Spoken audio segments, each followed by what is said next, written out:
शहजादे के लिए भारत के राजा महाराजा अत्याचारी थे। राजाओं को गाली देते हो सुल्तानों पर बोलती बंद हो जाती है।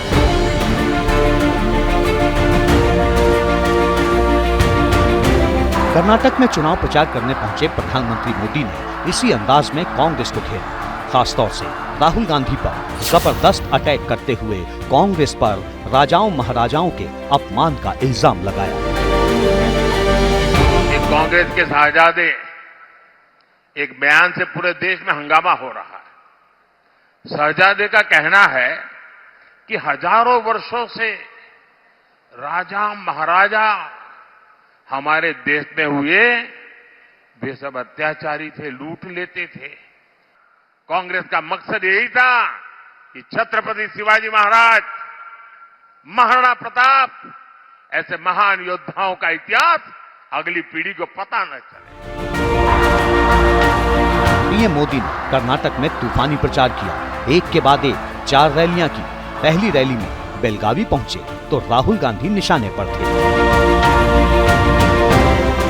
आपको तो सिर्फ इतना ही समझ आता है कि छत्रपति शिवाजी महाराज घोड़े पर बैठे। शिवाजी महाराज ने इतनी छोटी छोटी चीजों की चिंता की थी, समाज की भलाई के लिए। आप उनको गालियां दे रहे हो। और उनके मुंह से किसी नवाब के लिए गाली सुनी भाई? किसी सुल्तान के लिए गाली सुनी क्या? किसी बादशाह के लिए गाली सुनी क्या? Vote bank.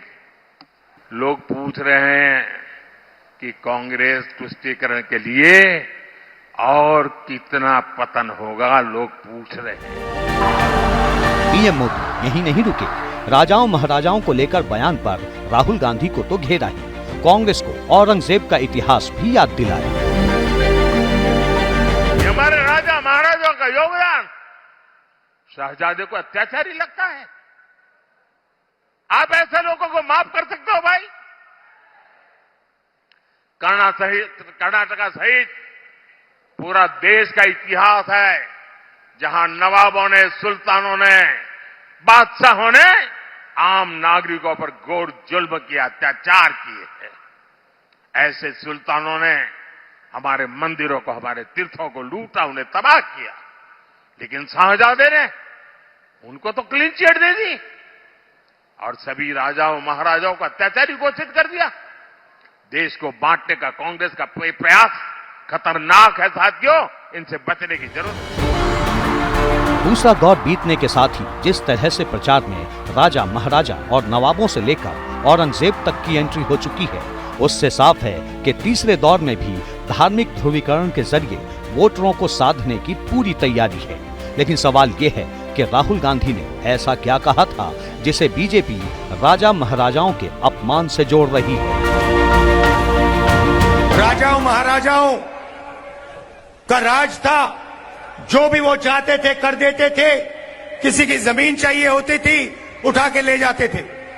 कांग्रेस पार्टी और हमारे कार्यकर्ताओं ने देश की जनता के साथ मिलकर आजादी प्राप्त की, लोकतंत्र लाए और संविधान देश को दिलवाया।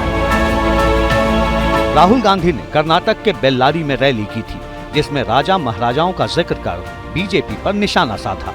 राहुल गांधी के इसी बयान को बीजेपी ने राजपूतों का अपमान बताया, कांग्रेस से माफी मांगने की मांग कर दी। प्रधानमंत्री मोदी कर्नाटक में ही थे, लिहाजा कांग्रेस को घेरने में देर नहीं की। कांग्रेस पार्टी और उनके सारे चट्टे बट्टे राम मंदिर को रोकने के लिए 70 साल तक कोशिश करते रहे। ये राम मंदिर के जो ट्रस्टी हैं, वो सब भूल करके उनके घर गए। घर जाकर के सम्मान पूर्वक प्रभु राम की प्राण प्रतिष्ठा में कार्यक्रम में आने के लिए निमंत्रण दिया। और इन्होंने क्या किया? प्रभु राम की प्राण प्रतिष्ठा के निमंत्रण को इन्होंने ठुकरा दिया। असल में कर्नाटक की 28 में से 14 सीटों के लिए वोटिंग हो चुकी है। 14 सीटों के लिए तीसरे फेज में मतदान है।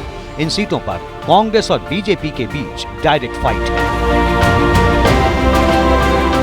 भारत जब मजबूत होता है तो हर भारतीय खुश होता है, लेकिन कांग्रेस देश हित से इतना दूर हो चुकी है, परिवार हित में इतनी उलझ गई है कि उसे देश की उपलब्धियां अच्छी नहीं लगती है।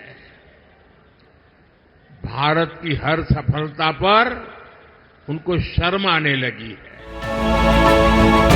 साउथ में कर्नाटक इकलौता राज्य है जहां बीजेपी सत्ता पर काबिज होती रही है।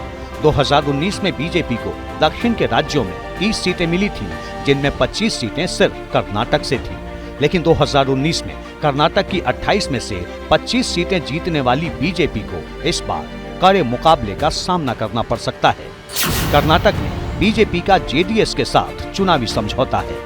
समझौते के तहत जेडीएस 3 सीटों पर चुनाव लड़ रही है, यानी बीजेपी को पूरा दमखम अपने खाते की 25 सीटों पर दिखाने की चुनौती है, जो आसान नहीं, क्योंकि कर्नाटक की सत्ता बदलने के बाद राज्य की राजनीति में कांग्रेस की दखल बढ़ी है। यही वजह है कि पीएम मोदी ने कर्नाटक की सिद्धारमैया सरकार पर चुन चुन कर निशाना साधा। हुबली में दिन दहाड़े कॉलेज कैंपस पे एक बेटी की हत्या हो जाए, कांग्रेस उसमें भी वोट बैंक ढूंढती रही। इस घटना ने कर्नाटक के सामान्य परिवारों के लिए बहुत बड़ी चिंता खड़ी की है, टेंशन पैदा किया है। हर माँ बाप सोचते हैं कि बेटी बाहर भेज दें या न भेजें, अकेली जाएगी तो पता नहीं क्या होगा। सरकार में बैठे हुए लोग वोट बैंक की चिंता में डूबे हुए हैं। बीजेपी जानती है कि कर्नाटक के जरिए ही दक्षिण के सियासी किले में सेंध लगाई जा सकती है, क्योंकि कर्नाटक में बीजेपी 1998 से ही डबल डिजिट में सीटें जीतती रही है।